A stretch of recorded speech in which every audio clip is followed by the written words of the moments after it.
Deion Sanders confirms he's been offered the head coaching job at Colorado, and the importance of his decision cannot be understated. Oh yeah, it's Locked on HBCU. Play my music. You are Locked on HBCU, your daily podcast covering HBCU sports. Part of the Locked On Podcast Network, your team every day.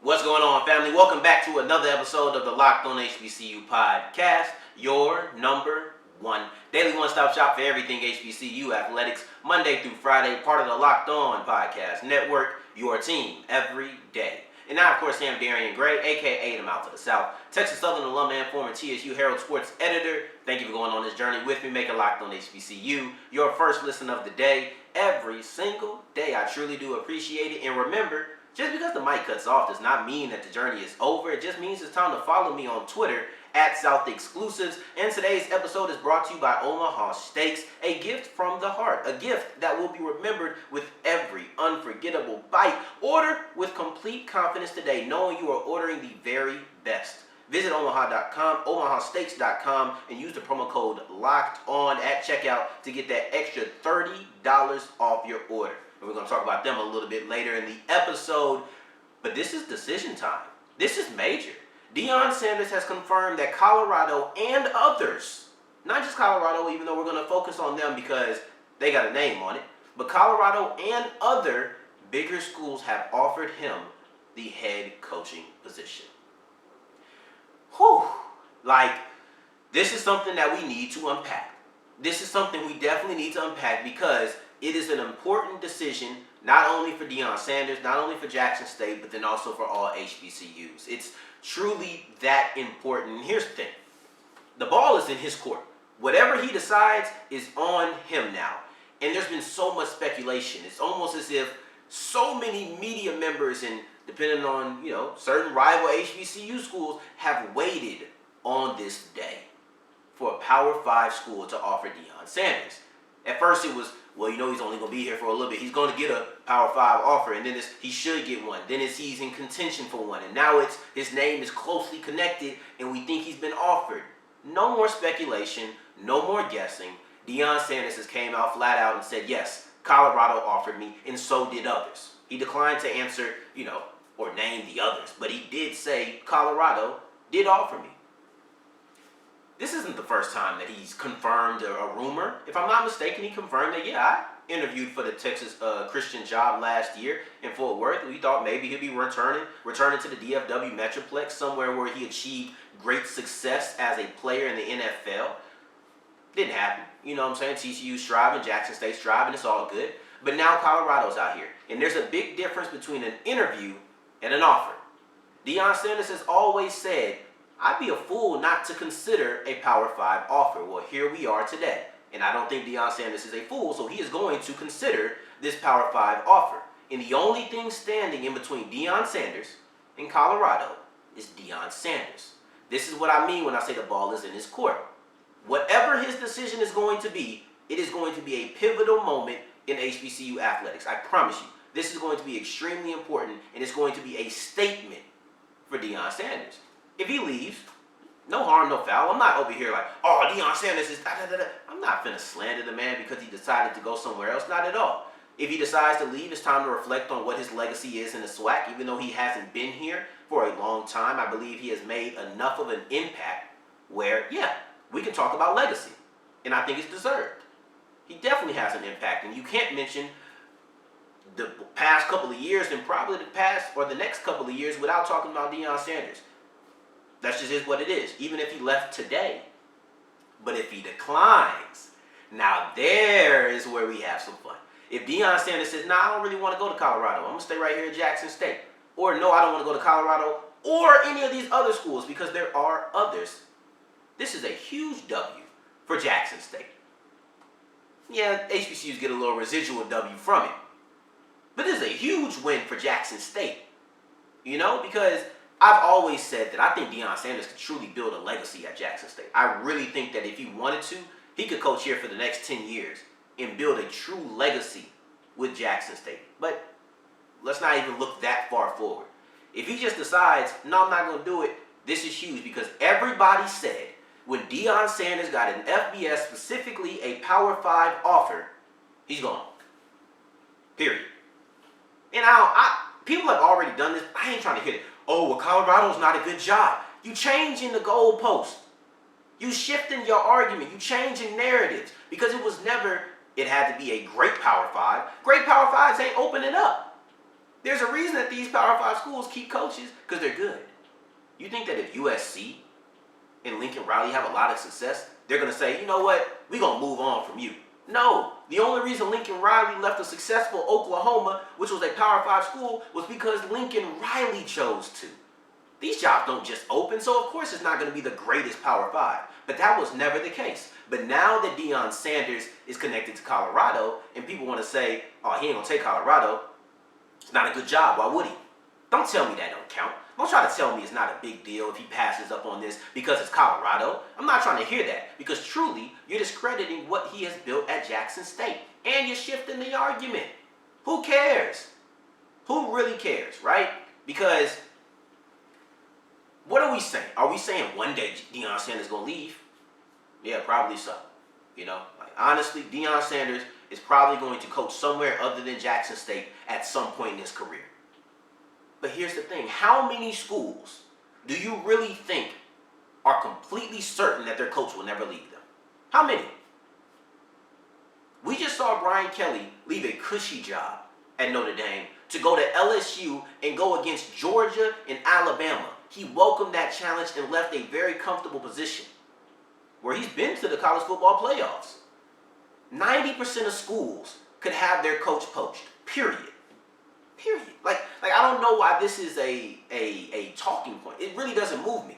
Does Deion Sanders have to decline the Florida State job for you to feel like he's actually serious about Jackson State? If so, that's an unfair statement. It's an unfair standard.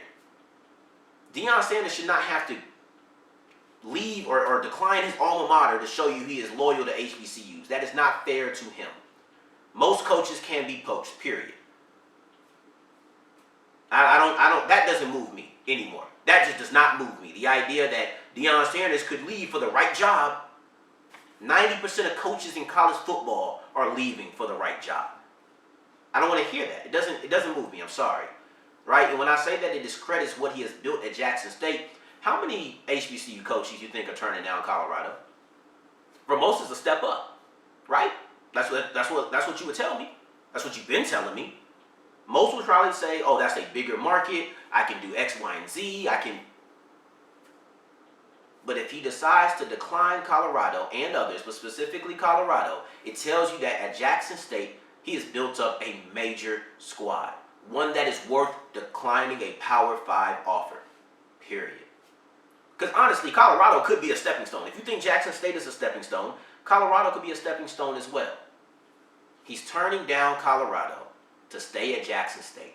And it tells you what he has built down there in Mississippi.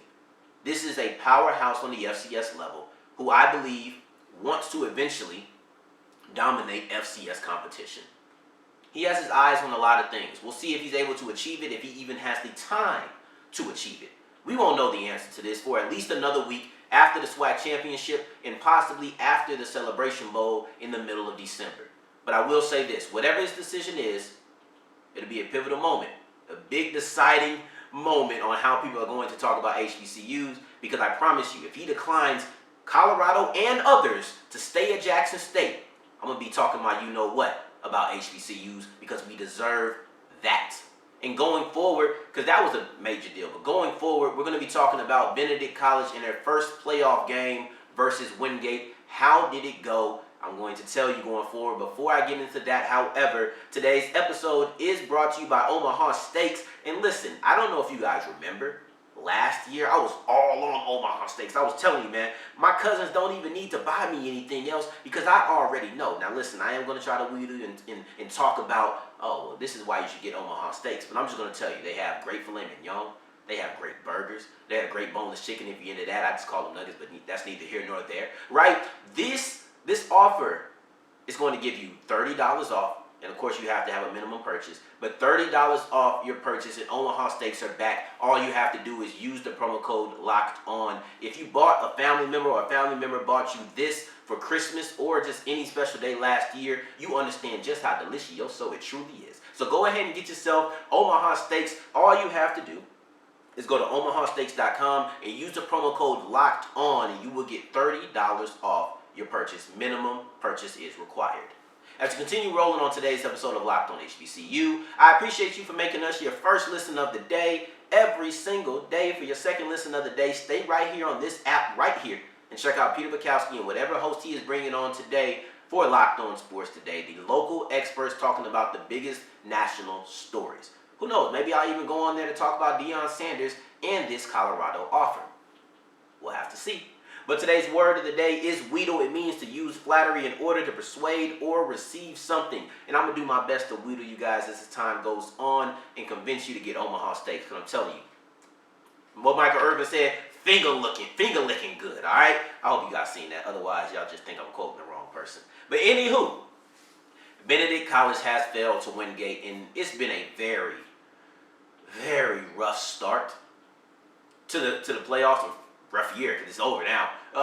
It's been a rough year for HBCUs in the playoffs. If you look at the FCS level, FAMU didn't make the cut. North Carolina A&T lost in their game that would have played them into the playoffs. So neither of these teams and no other team in the FCS subdivision made it as far as HBCUs go. But then you go to the D2 playoffs, in the Division II ranks, there's a much better relationship, a much less divisive conversation around the playoffs, mostly because they don't have a SEAC versus CIAA championship game, right? Head up like the SWAC and the MEAC. So it's not really any divide. You go to the playoffs and you play in the playoffs to try to be the best team. It's just understood. It's all you can do. It's all you want. There is no secondary option for you to say, oh, we'd rather do that. So there's no real divide. In the D2 ranks, you had Fayetteville State, Virginia Union, and Benedict College. 3 HBCU teams, made the playoffs.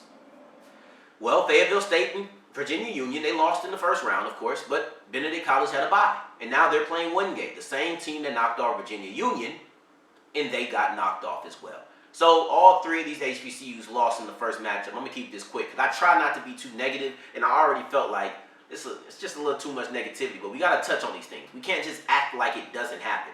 I saw a lot of people not really talking about Benedict after they lost. The truth is, wins and losses are going to happen. I'm here to break them down all evenly. It is what it is. But I'm going to go ahead and talk about this very quickly. They lost 23-6, and I think the score can tell you just how bad that game was, because Benedict hadn't scored under 20 points more than one time this year. Only one time they had scored under 20 points, and never under 10. They had scored 14. That was their lowest point total up to this point. So this was obviously a dominating performance by the Wingate defense. They are, when I tell you they're the legend killers, for real. Like, this is Randy Orton going through legends and legends and legends, except instead of legends, he's going through HBCUs. That's what it looks like, right? So when I'm looking at Wingate, what were they able to do? Disrupt the line of scrimmage. And that's how they destroyed the Benedict offense. They couldn't run, they couldn't pass, nothing. They were terrorized all day long. When you look at the rushing yards, they had 37 rushing attempts for 38 yards, a yard a pop. A yard a pop. That's not acceptable. Now, listen, I'm not bashing Benedict. This is really just talking about the game plan and what Wingate was able to do. They had a really good game against Jada Byers as well. So we knew that they could stop the run, because Jada Byers is a phenomenal running back, and he praised the linebacker. So we knew they were going to come in with the ability to stop the run. I just don't think I expected them to stop it in this fashion. Eric Phoenix has negative 50 yards, or 50 yards he lost. He didn't have negative yards, but he lost 50 yards. They only ran for 38 total, if we talking about net yards. So the amount of yards that Eric Phoenix himself lost was greater than the net yards that was gained by Benedict College. That's just dominating. And to put it in simpler terms, because even saying it out loud, it just felt like a bunch of numbers, which I try to avoid. He was sacked 7 times for 45 yards. 7 sacks for 45 yards is phenomenal. I know I threw more numbers, but I think that's just more of a cut and dry number, right? I try not to get into complex numbers and equations and try to explain those things, but sometimes you have to do it that way. And Eric Phoenix being sacked 7 times for however many yards is just a sign of how poorly he was protected on this day. And that's why the passing game wasn't great. Yardage-wise, yeah, solid day. About 300 yards. That's a solid day. But everything else around those yardage, that's not good. You look at the fact he was sacked 7 times. Clearly, the offense couldn't get going if you're getting sacked 7 times. You're just not throwing the ball well. You're not having an effective day. Like, think of any time you've seen somebody be sacked 7 times. Never was it a good day, ever, right? Like, that's just the case. And then also, in addition to being sacked 7 times, he had 2 turnovers, 2 interceptions on the day. That's not a good day. And I thought that the Benedict College defense held up well. They forced 6 punts on the day.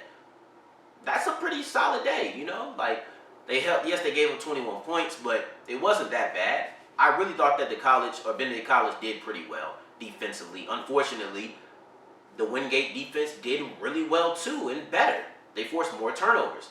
And there was one point when Benedict forced a turnover after scoring a touchdown, and it felt like they had some life, and then dashed. It is what it is, though. It is what it is. And unfortunately, Benedict College is out in their first matchup in the D2 playoffs, and all HBCUs are done this year. But we still have the Celebration Bowl to look forward to. So fingers crossed that is a phenomenal game between North Carolina Central and either Jackson State or Southern. And remember, we will be breaking down the SWAC championship game as we continue on throughout the week. But that's later on in the week. But on today's episode, we're going to wrap up talking about Rod Milstead because he was fired by Delaware State. I'm going to tell you why in a couple of facets that I think really played into the fact that he was relieved of his duties. As wrapping up today's episode of Locked On HBCU, thank you guys for making it to segment 3. Shout out to all my folks who made it to the end. Rod Milstead has been fired as the Delaware State head football coach. This is the unfortunate side of coaching. We opened it up with a great moment talking about Deion Sanders and the fact that he might be going on to a Power 5 school, and hopefully he doesn't, but the fact that a Power 5 school wants him, that's the great side. When other people want you to come onto the school, the downside, the unfortunate side is that sometimes the school you're with no longer wants your services. That's what we have right now with Milstead. It just wasn't working for Delaware State. And I wonder just how much that Norfolk State loss could have played a part in the fact that he lost his job. I'm just curious of that. Now, it's not the only reason. It's probably not the spurring reason on why he lost his job. If I had to guess, Rod Milstead lost his job because his clock ran out. Period. Milstead's his job or his clock just ran out. You're here for 5 years, and what's your record? 17-33, 7-18 in the MEAC. That's just not good enough. It's not going to cut it. You can't sustain success, and at the end of the day, you need a head coach who's going to sustain success. He wasn't doing it. Like, this is one of those things where we genuinely say it's just business. It's just business.